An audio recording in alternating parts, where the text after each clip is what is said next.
I feel good. I feel good. I think everything is just everything is clear, clear now. I think I feel really, really clear, and just the vision is just kind of funneling in.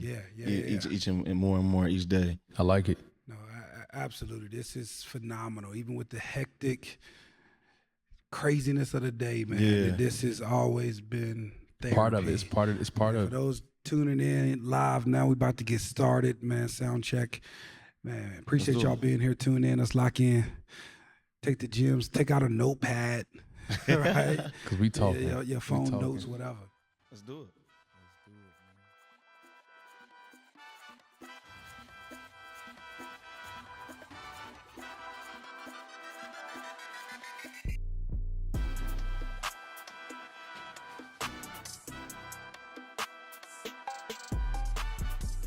Diamonds in the rough. Even though we don't look rough, you know what I mean? We got some diamonds. Hey, all our phones over there. Yeah. Well, first of all, man, introduce ourselves, man. Yeah. If you don't know us, man, my name is Daniel Brooks. I am Mr. Motivate himself, right? Here to inspire, take you to the next level, teach you how to believe in your dreams and see them come to life, man. Entrepreneur, father, husband, just super excited to be here, man. It's been a blessing, amazing ride, especially the years we've been leading up to this thing. And For sure. now we're here. Yeah, my name is X, Xavier Tremaine. My mom calls me Xavier when she's upset. I always throw that in there. But yeah, creator, catalyst, connector, all things creative, high energy, just a mentor, youth advocate, anything creative. I'm enjoying. I love sports. The founder of different entities and different businesses, but everything falls back into giving back. If you want to know more about me, follow me at Xavier Tremaine. Let's get it. I'm Deshaun Black, the trainer, whatever you want to call me. Owner and fitness coach of Let's Conquer Fitness. Father of two beautiful girls. We could say promoter. We promote parties. Sure. We promote parties. But that's me. I'm the youngest out the group. I got the old heads beside me. They teach you a little wisdom. You had to throw that in. You had to throw that So I'm in. learning from them. We good though. This the guys. We right here. We locked in. I love it, man. A lot of wisdom, a lot of experience, and age doesn't matter. That's the beautiful thing about this journey. If anything can sum up the journey, it's been today, leading up into this moment, man. The launch of something amazing, and when you birthing something, I'll be honest with y'all. I'm a therapist. I had my first panic attack today. Wow. I have never had one. Right? I've never been in that moment, and today was, and it wasn't even from this negative place. It was from, I'm seeing the fruition and the birth of Cigar Social, on top of how far we've come on us coming here. And it was kind of this joyous, overwhelming feeling that turned into, I had to catch my breath. I started sweating because as an entrepreneur, no one knows how hard we work and the vision we have and how precise we want it to be than us. No, facts. That's facts. Yeah, I ain't had the panic attack yet. But I think we've all had the feelings of the overwhelming. I can share that sentiment, the overwhelming, whether it's overwhelming joy or overwhelming doubt or overwhelming, you know what I'm saying? All of those things. So I love the fact that you found that moment of like, wait, like this is it. Like you see those posts where it's like, these are the moments that we're living in, the moments that we pray for. And so sometimes that can be extremely doubtful or fearful or anxious feel, but to know that you pivoted to make sure it's a joyous moment. Absolutely. That's beautiful. Absolutely. For sure. I'm definitely had my panic attack as well. I had, we got our first event tomorrow. It's like birthing something, birthing something new. We have classes every day, but it's different when you have over 50 people at a certain spot. I'm very nervous still. My hand's sweating right now. I don't know if I'm nervous from this or it's the thing tomorrow, but what I'm talking about is tomorrow we have our first event at Pilgrim Family Life Center. It's called Conquer That. So it's our first event, with the DJ, with the live crowd. So yeah, his panic attack, I'm having one right now. I'm looking at you on the phone. All right. I promise I'm not going to fall out. So if we could sum up for the listeners, the people watching who've never heard of the Hustle Spirit Show, how would you guys sum up what we do on this show specifically? I think Bear made it very clear. Like you look on YouTube, it says hustle, motivate, conquer, and I think that's the true iteration of what each individual provides is the hustler spirit, right? Like I know for sure, I'm a hustler. Like I just have it in my blood. So I think each one of us make up. I don't think it's hard to see. Right, you came in saying motivate. Right, I came in saying, hey, I got different entities that I love to give back. Right, so you come in knowing I'm gonna get you to conquer those goals. Black came in flexing. He came in right, right. Y'all very glad his shirt is on. It's good. Facts. But I think it's as simple as that. I think right now the vision that we're trying to implement but trying to get to people is wherever you are in this journey of entrepreneurship and the path that you're taking, you're not wrong. And you're where you're supposed to be in this moment, whether you are on a startup and it's just a side hustle, or you're full force, you quit your job, whatever. I think I know for sure that's where we came in together, knowing like we share a wealth of experience, share a wealth of years, and a wealth of knowledge, and to give it back in the form of videos and just sharing conversation is a blessing. Yeah, absolutely. Like I said, putting us together is like a powerful team.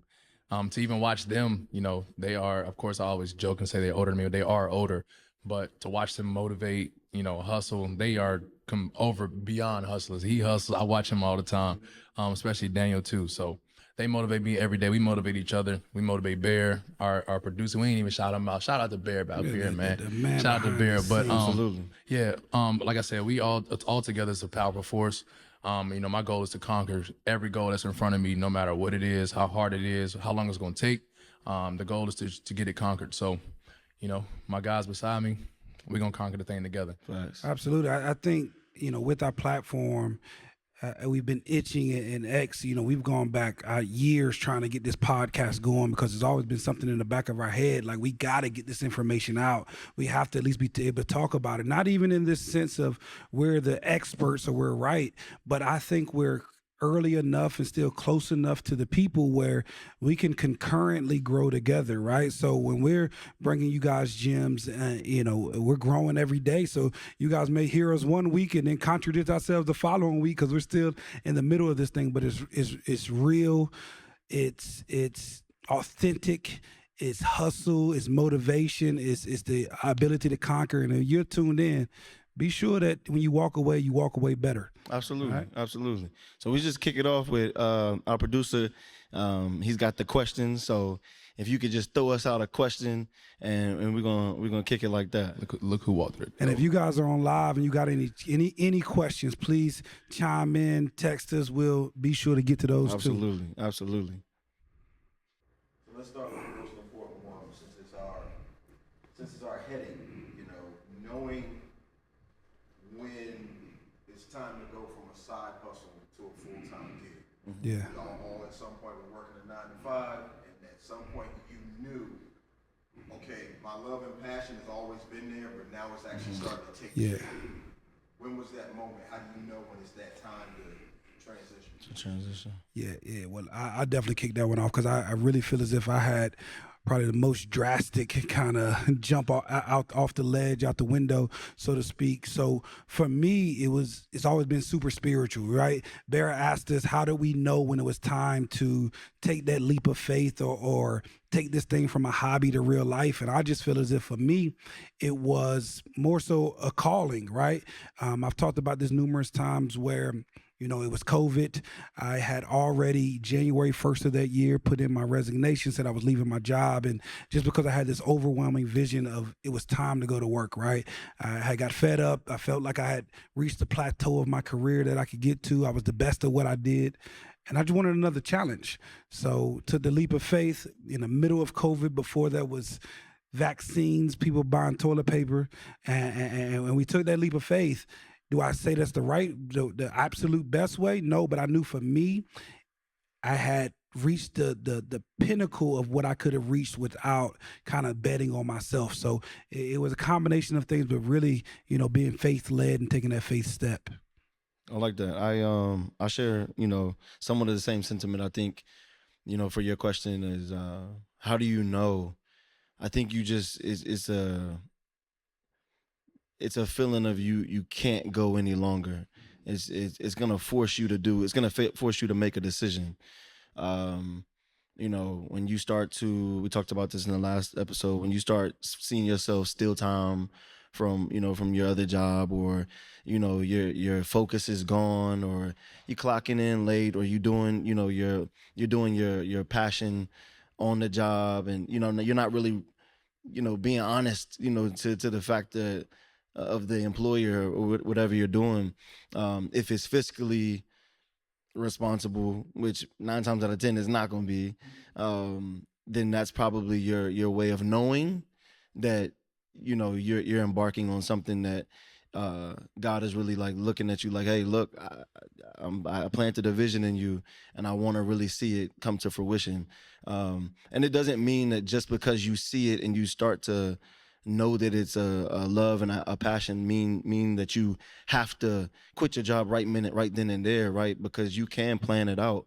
But essentially, at some point, you're going to be forced to make a decision.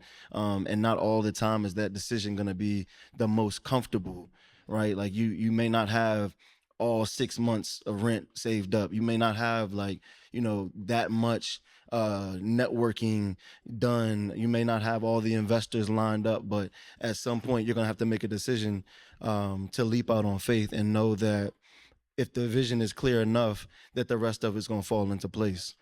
So that's my way of saying how when your side hustle is turning into very much of a entrepreneurial journey. That's tough. Everything you said, I can agree with. Yeah. Just like I tell my clients to this day, like, just listen to your body. You're overworking at times. You'll feel super tired. You feel like you're just doing the most. You're not fully there at that job. You can't give them everything you got. It's because you are, staying up late night. You're doing plans. You're writing plans. You're looking at different things you want to do as far as your journey, as far as leaping out on faith. As a believer anyway, you have to, listen to God. That's me personally. Listen to him, especially if you're writing it down. And if you feel that itch and that push, that nudge is for a reason. So, trying to deny it and it won't go away, that means it's time to go. Yeah, so, me personally, I kept feeling that nudge. And I had a whole family. I had a child. I was married, but I still, wanted to take that leap out because I felt like it was something that can change the world, which is fitness would change the world, of course, because, you making sacrifices for yourself to make everyone else happy, changing their lives, making them feel better. You might as well call me a therapist too, because that's basically what that is. So yeah, I just feel like if you feel that nudge, that push, you praying about it, you writing it down, you having dreams about it, go for it. Absolutely. Yeah, because the hardest part is take the step. And if you take the step, and the cool thing about it is God usually only show you the first step, right? If he shows you that, you got to be willing to keep moving forward. So it's there, right? It's hard. It's going to be difficult on both ends, right? You're going to be difficult to stay at your job if you got this dream and this goal. It's also going to be difficult once you decide to take a step and push away and jump, so to speak. So you got to choose which difficult do you want, right? And once you decide which difficult, then the universe, right, your life starts to align for you to go in that order. Correct. Since you said that, I'm gonna push you off. Stay right there. So you know the decision. You made it in your mind. You sort of kind of mapped it out. But how do you financially prepare yourself for that jump? Like you know you want to do it, but like Les said, I had a whole family. I can't just be like, I'm gonna go because you know that responsibility is still at home. At what point do you say, let's keep working while we're doing it versus I'm just jumping blind faith? The thing is, I was not financially prepared. I literally just said, forget it, and I just went. You know what I'm saying? Like I said, had the family, but I still managed to figure out what I have to do to make sure I still take care of my family. As a man, I feel like that's your job regardless. No matter what you do, you leave your job, you at the job, regardless, you should be taking care of your family. But you know, financially, I feel like if you taking a leap of faith, you can't plan it out. It's just okay, I'm gonna go, you know, type of thing for me. You know, but I didn't really plan no financial way. I just took it, and you know, stuff started coming. You know, even little things like stuff you pray about it, like church offering stuff. Hey, I got this check. You never know. You pray for it, but it's there different financials. It's not your job, but it's still something, a stream of income. You know, it was coming from everywhere. So, like I said, I didn't really plan it, but it still worked out to the best ability. And to this day, you know, I'm still there. Yeah. You got to be willing. For me, again, super impulsive. That's me, right? I was willing to lose everything, right? I think you get to a certain point, especially when you're fed up, when you know there has to be more to life, that you recognize that if I've obtained and gotten everything that I've gotten without doing what I love, what can happen with doing what I love? And I tell people all the time is that, you know, if you let go of when it happens, you will always win. And that was my thing we had maybe $500 in the bank. We had just bought a house. It was the middle of COVID, like I said. My wife's mom just had passed away. We were in this crazy time, and I realized it's never going to be the right time. But if bad stuff was going to happen throughout life anyway, then I might as well have it happen as I'm chasing towards something that is worthwhile. So, you know, but as soon as I took the leap, $500, didn't know how I was going to pay rent, because that's the thing. When you have this vision, the whole plan ain't given to you. So you just got to start to take steps towards it. And then before you know it, here come a stimulus check. Here come this stuff happening. Here come a refund from something I didn't know I had. And everybody's situation is going to be different. But for me, the financial part was the least of my worries, because the easy part, I believe, is to make money. And people are going to, you know, say whatever about that. But the easy part on this journey of entrepreneurship is to make the actual tangible money. The hard part is yourself, the ability to keep going, the mental side, the day in and day out, the ebb and flows of the highs and lows. Mm-hmm. Tough. Yeah, I can't really, you know what I'm saying? I think everything that they said was spot on point. I think from the hustler piece of me, I know, kind of like Daniel said, it was like how hard are you willing to work? Right? You say, like, you've seen the vision, right? Like you say you want this, but when that decision is made, there is no template that says like, hey, you know, these are the things that you have to do to sustain.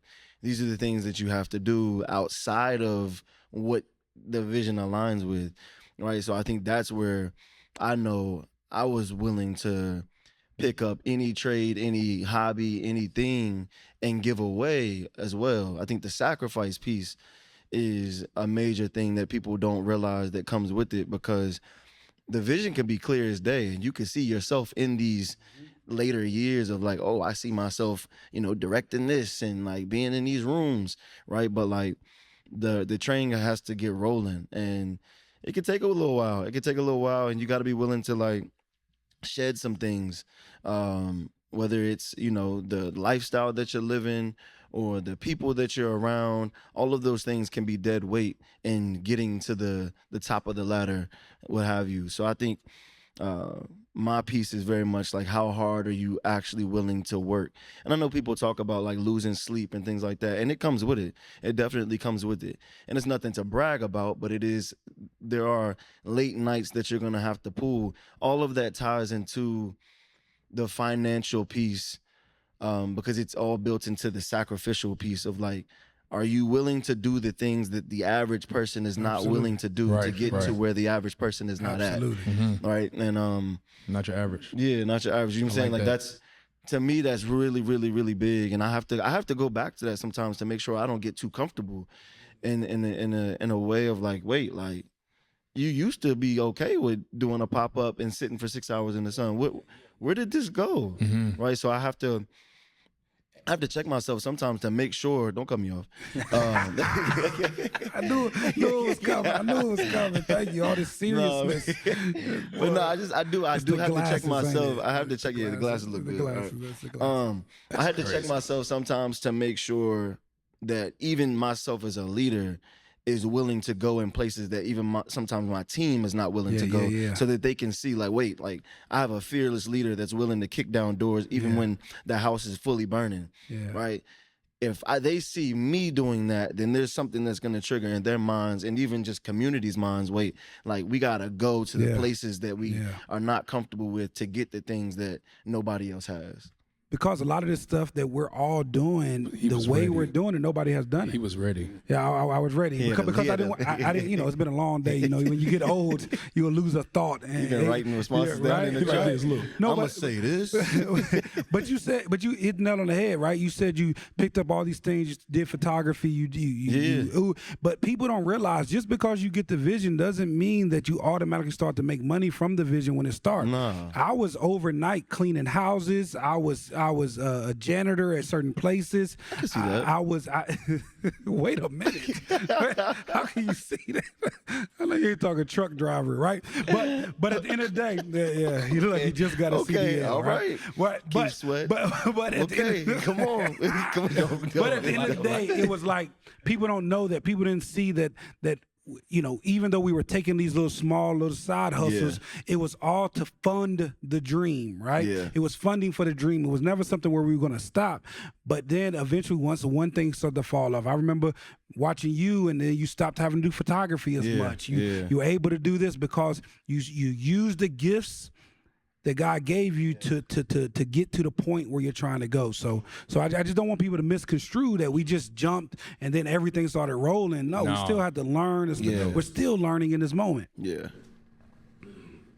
And that's actually where I was going to ask you to go next, because I know a lot of people tuning in. Sometimes they hear you all talk about it, but they don't have specific moments like Black. You talked about illegally training at a Planet Fitness. Mm-hmm. Wow. You got to remember Put him out there. Say that word illegally. They gonna find you, Black. Yeah, they coming. They gonna find you. They coming, boy. It was him. Man, definitely. Yeah. No, that's real. Real. I mean, in that moment, you know, I usually go into those spaces and talk about it when asked, right? Like, so I appreciate that. When I stopped, I was working at the school when I stopped. When I started my entrepreneur journey, I quit the school. I was doing day treatment, and I rented my hair. I said I rented my hair. Nice. I rented my hair. Oh, that's what happened to it. That's what happened to it. I knew it. Take that hat off. Show them what you rented. Not today. Somebody out there got that Xavier. Not today. Xavier George. Tremaine, dude. Somebody got it. Somebody got my hair. George. But no, I did. I rented my house out. And I specifically remember like literally sleeping on the couch with my dog while like people were renting my rooms out, right? And I was just talking to my aunt about this. The first 5 years of me even owning my house, I didn't even get to live by myself, right? Like I immediately started renting it out. And it was a blessing. I always, you know, I had people come over my house and pray over my house that it would be a blessing.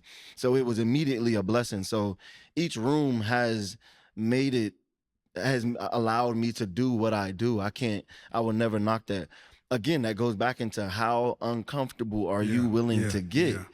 Because, you know, even having a girlfriend at that time and just like, boom, like, let me stay over here, pack up my bags, get the dog so that people can rent my house out. This will float me an extra $200, right? And I still made sure that I dived into my passions. Like I still traveled, I saved my money, still traveled because those are the things that I love to do. And I knew travel would make me richer in my mind. So I always spent money on travel. I did. But I mean, to wrap it up, bro, like I don't know how else to say it except for there's gonna be some extreme sacrifices if you know that's what you're supposed to be doing. But if you get the inkling of that's not what you're supposed to be doing, pull out. Yeah. Like for real. And just because you're gonna end up moving with ego into rooms, into spaces that are gonna, you know, backfire on you that you had no business to be in anyway. Right. Just thinking that you're supposed to be doing that because somebody may have told you're supposed to do that, or because you think that's what you know for sure. Like, and when you know, you'll know. Absolutely. When you know, you'll know for sure. Absolutely. I know for me, my darker early season was I didn't have a gym, right? I used to literally just meet with people at a park, right? And I had no idea how I was going to merge these worlds of mental health, sports training. And back then, it wasn't even the cognitive piece. I just knew that I had something that I felt like young people needed to hear in the season they were in, because I felt like no one was really talking to the young people about COVID and what was happening. They were experiencing it too. So for me, it was like I didn't care if I had a building. I didn't care if it was inclement weather. I just knew that the median space I could meet young people was through sports. So we would meet, and then we would both figure this thing out together. So I would just pull up at Green Hill Park. I would do camps. I don't know if I was supposed to pay or what, but I used to put these things on, and more so it was these forms of social gatherings for young people to be able to do the thing they love, but also early on just get positive feedback and not have someone cursing at them or yelling at them, but be able to hear who they were. And I just remember coming around to winter, because again, I tried to stop this thing multiple times. Like, all right, wintertime coming, I'm gonna take the season off. Then one blessing came, an opportunity to be indoors, then another blessing came, and then before I know it, here we are 4 years later, and it all started from the willingness to be at an outdoor field at a park, not caring how long I had to be there, right? And that was one of the biggest seasons. And then I can't say without shouting out my amazing wife, her allowing me to do this thing, her giving me the freedom to go get it, even though it was messing with her livelihood and all of that too. But needless to say, she'll never have to work again, right? What about you? Yeah. You got to drop the mic on that one. Yeah. I just had to make sure. Nah, like Bear did say, I can't even say it without smiling. Legally training out of Planet Fitness. But I also was like overworking myself. When we talk about the last question about overworking yourself, knowing your pain in your body. I was going to work. I had to work 7 to 3 p.m. I was training from 5:45 to 6:15. Was it 6:30 in the morning, every day, daily. Leave work at 3 o'clock, go back to the gym at 4 to about 8 o'clock every night, sacrificing time with my kid, sacrificing time with my wife at the time. So that ended up burning me out to where, I'm drinking energy drinks every day, twice a day. 3 years ago, I'm 27, so 3 years ago, I was like this close to having a heart attack. I almost had a heart attack. I'm at a cookout, passed out. And I woke up in the hospital. I was in there for 4 days. So when I say listen to your body, that's what I meant. Those are one of my darkest times because I didn't have nowhere to go. I remember having a conversation with him outside of Planet Fitness. Mm-hmm. He like, yo, I ain't got no gym. I'm like, me either. I don't know what I'm gonna do. So I'm telling everybody to pull up to Patrick Henry. We had Patrick Henry tennis court, running up and down the court, going to the track. We running up and jumping on tires. We doing the whole track thing for at least 3 months clean. When it rain, of course you got to cancel. Nobody's coming to work out in the rain.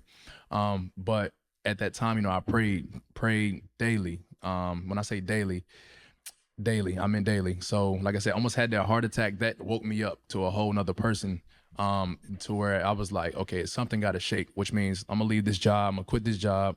I'm gonna just take that risk and take that leap of faith so I can, better myself and make sure that my family's always gonna be good as well. Doing something to help others, like he was saying, give it back. That's giving back to me.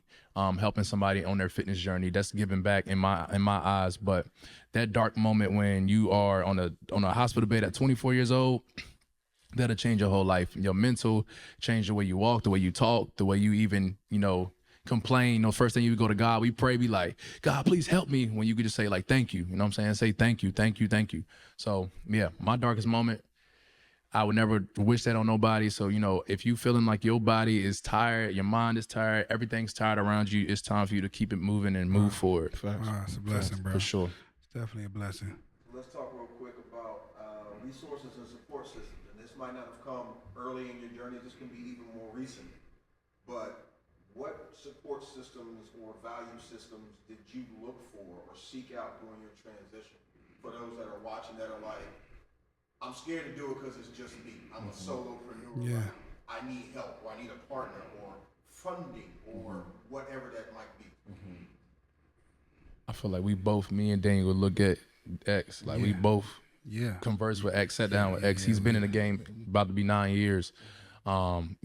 Sometimes, men look at pride. It's pride. They won't ask questions, but I would be the first to ask, like, yo, what did you do? Like, we sat down, made a whole vision board. And I promise you, I put on my 10-year vision board so many things. It happened in like 6 months, Heck literally. Yeah. Heck yeah. But my resources, literally, Xavier, I definitely give him his flowers for that. Of course, outsources, just going out of town, just seeing different things, what I wanted to do, research, all that good stuff. But I would say always look close in. Don't go outside. It's right there in front of you. That's me as a person. But as men, you got to put your pride to the side sometimes and just look what's in front of you and ask the question. Absolutely. I concur, right? It was all, at the time I had never seen someone who looked like I did and was themselves and owned a business. I'll be honest with you. This is the God's honest truth. This is why I say it so bluntly. I thought you had to be an old white guy that wore suits every day to own a business. That's literally what I thought at the time. And this was 4 years ago. I literally thought that's what you had to do. I didn't think you could own a business. I thought you had to be a millionaire and all these things. So to see you move in that way, then I just basically put myself into internship mode. I listened, I asked questions, I watched, I was with you all the time.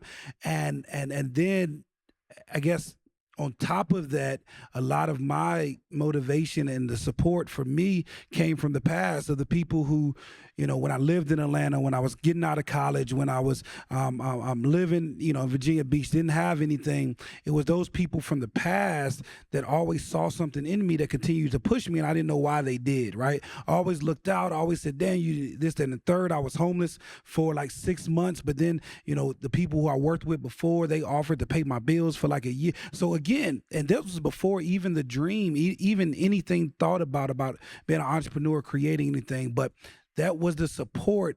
If I looked hindsight, I can't stop because those people saw something in me that every day I have to keep them in the back of my mind because, when you don't get it from family, right, you create that family as you go per se. And it's been a beautiful, beautiful journey. But Xavier, again, the flowers, bro. This is why we always gonna keep going. I appreciate it. Yeah, I think I get if it's motivation, right? If it's influence, just as much as I give, I received as well from people who made it very clear that I was doing what I was supposed to be doing, right? Like that makes the tunnel vision even easier and sharper when people are telling you and seeking information. It makes you hone in on what you're doing. But I think my relationship with God is a ever growing, road, right? And I think just it's the untraditional relationship because I know how he talks to me and I know like when I learned what my passion was, but I've known for a very, very long time like what I was called for and what I was called to do. Unfortunately, I didn't really have the mentorship that I was able to give. But I was willing. I always told myself like I would be willing to do things, and walk through those burning buildings to be able to give. I've always told myself that. And so I can't really say, that there was this, man on the road that, told me to read this book or whatever like that. Like I really can't point it out. But I definitely had family to lean on. In certain situations, I had never experienced anybody in my family that's doing what I was doing. I've never had any friends that was doing what I was doing. I just decided that I was gonna figure this thing out. That's it. And I committed to it when everything turned away from it. So I think when you get into those situations, one, for sure, humble yourself. The people that are supporting you, like love on them, appreciate them, and don't be afraid to ask for help. I think I probably stifled a lot of my journey just not asking for help and not really turning to the ones that were around me that were asking, what do you need, blah blah blah. Sometimes you don't even know what you need, right? Like you just show up. Like that's all I want you to just show up. Like I don't really know what I need right now. I haven't gotten to that part of the journey where I can clearly see what I need, right? If you see something I need, tell me. You know what I'm saying? And hopefully one day I'll be humble enough to receive it. That's kind of the journey I have. I appreciate everybody that's ever provided any type of mentorship in whatever capacity they are. But this journey my journey is special because I definitely I definitely decided, and it was a lot of people that was like, this is not gonna work. Do not do this. Like, this is not smart. Like, this is not it. Um, and so I was, I can say that um, the belief in yourself has to be almost crazy, Yeah, like delusional. almost unreal, almost delusional, to where you really see something happening that is like so far off. Right. You have to be a little bit, you gotta be a little bit outside the box. Mm-hmm. But I've always had my family to support, my mother, my cousins. They've done uh, the behind the scenes work with me and just shaping who I am from just even a little kid that's starting to just take shape in every moment. So I have to give thanks there as well. But Yeah, and just to sum up that moment, I don't want people to miss, like, unfortunately, our society and the world puts this emphasis on, oh, you don't need nobody, do it by yourself, all these sayings that they talk about, don't care what people think.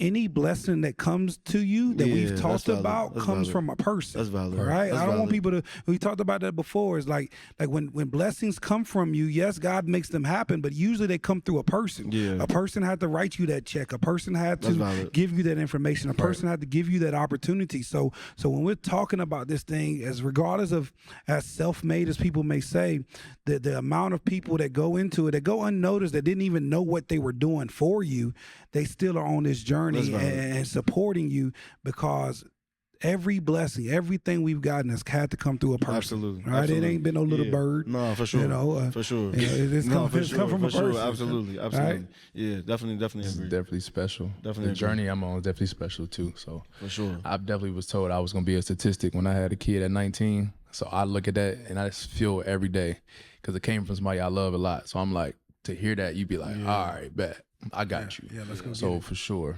yeah, I ain't even know what else, what else to say. That joke turned me up a little bit. Yeah. All right, so coming from the structure of a regular 9-to-5 job, guarantees, check, benefits and all of that, what adjustments did you make to manage your time effectively after transitioning from side hustle to full-time entrepreneur? I'll be honest, I wasn't managing my time at all, even when I was at work. So for me, it wasn't nothing. It was just for me, it became the opportunity that in my brain, I saw it like renting versus owning a house, right?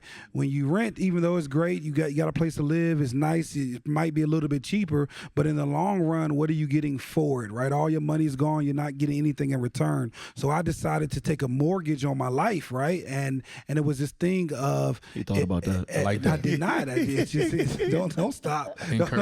Don't stop. I'm flowing, baby. But at the end of the day, I decided to take up that mortgage and to invest into myself, and that became the most valuable thing. So I say that to say everything that I was doing, I just decided to do it the same way for myself, right? So in the long run, there was this end goal that now my son can benefit. Now, my wife can benefit. Now it's things that can be passed on. So for me, I think that was more of the reason that I knew I couldn't continue to work, because I wasn't a very good employee. I was great at my job, right? I was great at doing what I was supposed to do, but I struggled to be on time because someone told me to. There was this level of defiance that was always there. Never disrespect, just this thing where I always felt like it was something else. So for me, it was I just decided to do what I do, just do it for me. Yeah, no, that's facts. That's real.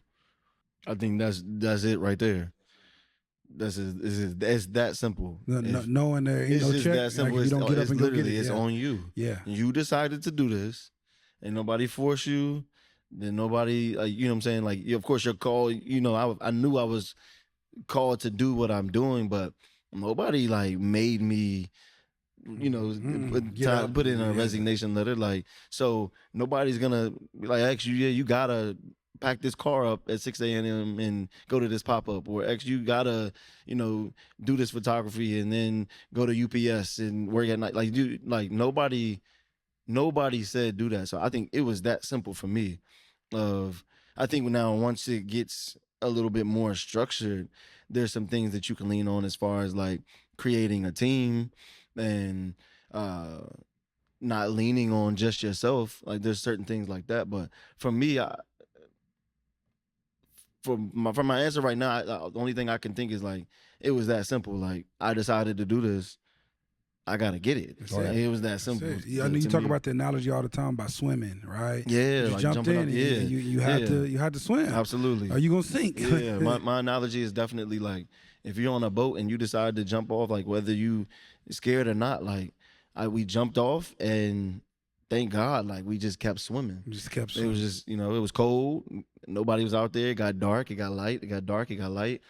Waves came, salt water, all of that. Didn't know where you was going. Didn't know where you was going. You're in the middle of the ocean, but at some point the vision gets clear and clear and clear in whatever capacity that you're doing, what you're doing. Structure for sure. I just feel like I don't like being told what to do. So off top, that's exactly why I picked the field I'm in as far as being a fitness coach. I hate being told what to do. So like I was always the hardest work in my job, but I've always like studied everybody that was in my field, in my job, from the boss to the general manager to the assistant manager, all of that.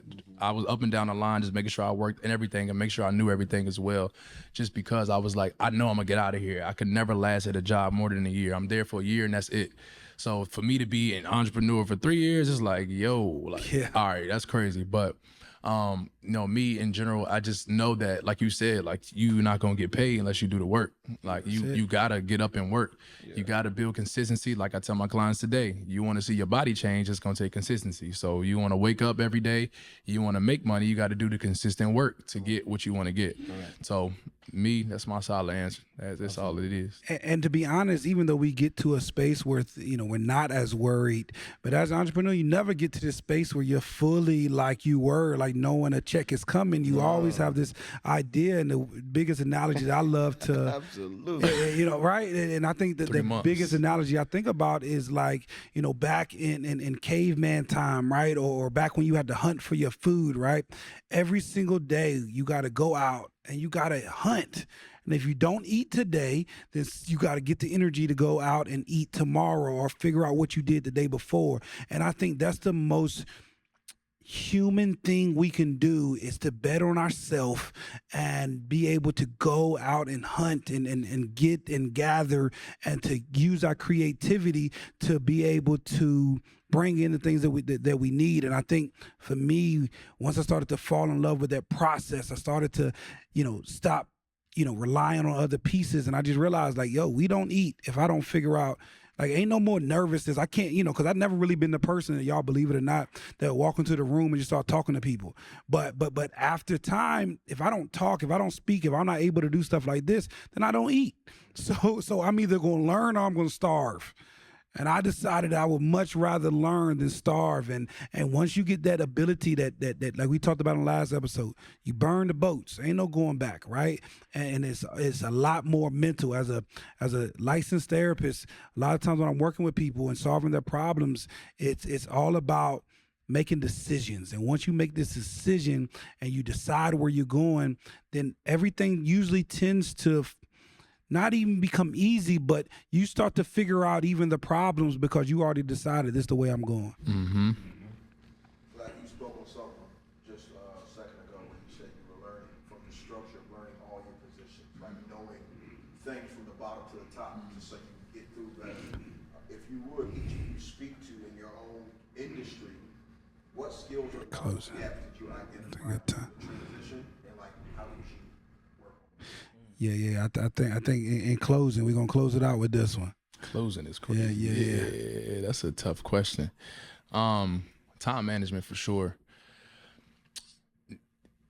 Let's say building the schedule, because you got to think about, you have a schedule when you are working in a regular 9-to-5 job, and that's consistent schedule. That schedule never changes unless you are applying for another position in that job. So building your own schedule to your own liking. Managing your day. Say me, I have to pick up my children at 2:30 p.m. I know I can't book no session at 2:30 p.m. or 2 o'clock or even 1 o'clock, because it's going to take an hour to get that done. So being able to just, learn the structure from a regular, I'm not gonna say regular, but it's a 9 to 5 job, learning how to be the boss, making sure that everyone under you is doing the correct things. Like he said, building a team. You have to build a team. They had to build a team as well. They had to go have a hiring party and, they sit down, figure out who's the best candidate for this position, and, they choose the correct one. That's the same way we got to build your team when you're an entrepreneur. Personally, that's my opinion. But me, I'm just saying the time management is the biggest piece out of everything that I've, being an entrepreneur.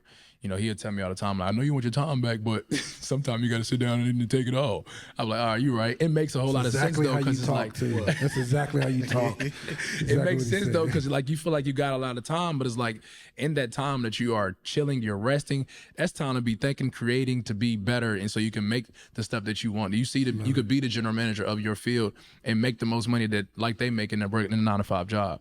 But yeah, that's it. Time management for me. Yeah. I think for me, I leaned into what I was absolutely good at. I knew I could help people. I knew I had this gift to talk to people. Everything else, I just had this feeling, from a training I did years ago. It said that you either find a person or a system or a process to fill in the gaps that you don't know, right? So for me, it became this thing of using my relationships to be able to not even use it because I didn't even know who to ask, but being willing to open my eyes up to a relationship. But also, I think the biggest thing is, even when you're starting to be an entrepreneur, I think it's super important that you have to do everything yourself at least one time, right? You can't just think, oh, I'm gonna get somebody to do it. You have to be, because if you don't and you allow someone to make your website before you decided to try to make your own website, then we did, right? Then they're going to end up making it how they want to, and then before you know it, the more the pieces that are off of your vision, you look up and it's like, yo, this is not what I wanted. So you got to be willing to do every part, be the finance person, the boss person, the employee, the cleaner, the concierge, the customer service. You got to be it all. So then when you start to walk on your journey, you cross paths with people, then you can know, yo, I need that, or they can see what you need. As far as those pieces. Good job, son. Hey, No. Take your time. I definitely like that. Like, I don't need to say anything because it makes it's very clear. Like, everything y'all said is exactly what I would have said. I mean, the biggest piece is making sure that you do everything, learn everything, man. Like, you should know marketing. You should know, logistics. You should know project management. It doesn't mean you have to be like amazing at it, but at least know that you can't get finessed out of it. Like, know what time it puts to develop a website, so that when somebody does give you a quote, like, it's like, all right, it's about that's about I don't want to do it. Correct. You're right. Yeah. I think that, and then what systems to close the gaps. I think forever figuring out how to continue learning, because I think you'll get to a point where you, as the leader, once you've developed the team, and this is where I'm at, right? You as the leader, you've developed the team, right?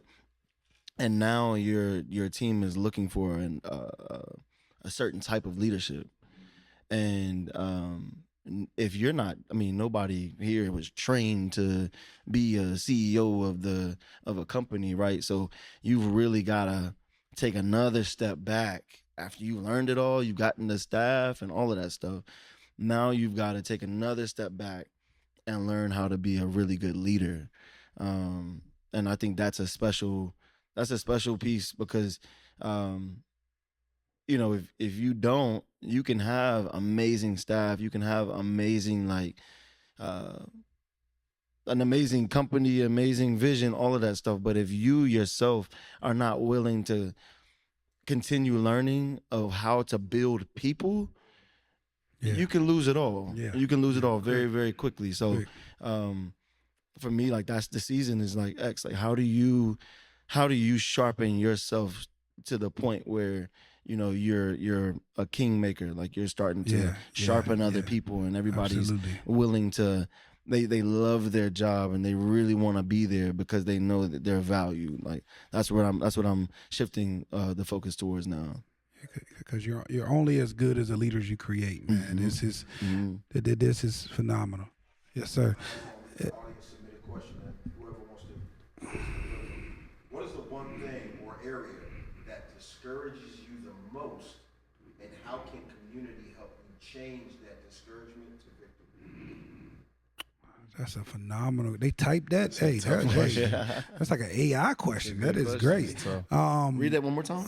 One more time. What is one thing or area that discourages you the most, and how can community help you change that discouragement to victory? I think for me, one of the things is, are they going to get it right? Is what I'm putting out, is it too innovative? Is the area we're in, is it big enough? Are we progressive enough to really even be able to receive it the right way? And that's my own personal doubts, right? And I know that things don't exist because I hadn't created it, but I think at times, I can doubt myself for continuing to be more innovative and to push the boundaries even more, and I can slow down at times because of the doubt and the fear of trying to make sure everyone can kind of understand it, and it's time. And I think the only way that for me is the community to be able to support that is just by asking questions like that, showing up, right? You guys have no idea, just the emails, the thank yous, the great jobs, the parents of all the kids and the people we've worked with, them just saying thank you is beyond phenomenal. So that's it for me. I knew he was gonna look at me, but the discouragement piece, it just, when you are in a field with a lot of different people that's doing the same thing as you, you feel like that, like you said, the self-doubt, I get that a lot too. I always ask my team about feedback. Give me feedback. Give me something that I can change. That am I doing this good? I'm asking the clients, are y'all good? You make sure you're good. Y'all need help with anything? It's just little stuff like that will discourage you from, thinking that you're doing everything you're supposed to be doing. But sometimes, our mental and our own mental, it just give you to the point where you don't think you're doing enough. But like you said, the community just saying a thank you, or saying like, hey, you helped me, or saying, you changed their life. Just change somebody's life, the way they look, their appearance, their mental, that is like everything to me. That could be anybody in the community. Cause people reach out to me today and just say, like, I made a simple status about getting on the Stairmaster. And I done seen a whole wave of people just getting on the Stairmaster every day and tagging me. So that's like, for the community to share that makes me like, that uplifts me a whole lot, a whole lot. Nice. Yeah, I guess to close it out, I think not enough of us, and I can only talk about like young black men or even older black men. I don't believe that we have completely turned our heads inwards yet enough to where we can truly start to stand on our own. I think if there was a little less fear of not being the number one, and more of us really turning in and seeing how like we could really build on each other. Golly. I think one thing, like, I love working with kids. I think the kids would start to see that. I think the community would start to see that. And I know it's tough because some people, some of us, you just, that's all you've known is I got to get it myself, and like I can only worry about myself. But and I've had my moments as well. But I think where I am now, what I see is I really, really want us as a community to really turn inwards, not only just inwards to the community, but inwards towards ourselves. Because a lot of the times we're putting a lot of this stuff on ourselves. Like we can tend to blame and things like that. And I want us to get out of blaming, but like really look inwards of like, how can I shift the focus towards? So that sometimes that discourages me is like, when are we going to stop the blaming and just like put our heads down and work together to build what we see? Because we can blame for the next 50 years, but nobody's going to give us anything. So if right now you only had to lean on, you only had us, like, could we figure it out and make, make something work? I would really, really, sometimes that discourages me. I would love to see, not only just more Black men just being able to share knowledge and share it freely. And, we talked about that, of just not holding it and the competition to get out of the way, but to really just like have the best interest. If you have knowledge, be able to give it away. I feel like I'm getting into that season right now after our conversation, because it frees up more space for me to be able to really like move forward once I give it away. Right? God's given it to us to give it away. So give it away. So that's one of the things that discourages me, but it also encourages me as well. Absolutely. Knowing that I have something that I have to continue fighting for, and I can still myself control what I can control and build what I'm looking, what I'm discouraged about. That's the only thing I could do is, we say it all the time, control what you can control. Absolutely. If I can't control these external things that I don't like, then I have to change what is in my, direct environment. And that's definitely what we're doing. I mean, I see kids stop by 11th Street all the time, and their whole demeanor changes the moment they come into my bubble, right? Because there's an expectation. There's automatically something that shifts in them, knowing that they have to adhere to another level. And some you still disrespectful. It is what it is, right? Yeah. But for the most part, like, we're doing what we wanted. We're being the person that we wanted. Absolutely. So be the change that you want to see. Absolutely. And For sure. man, keep going, keep believing, man. Keep hustling, baby. Peace.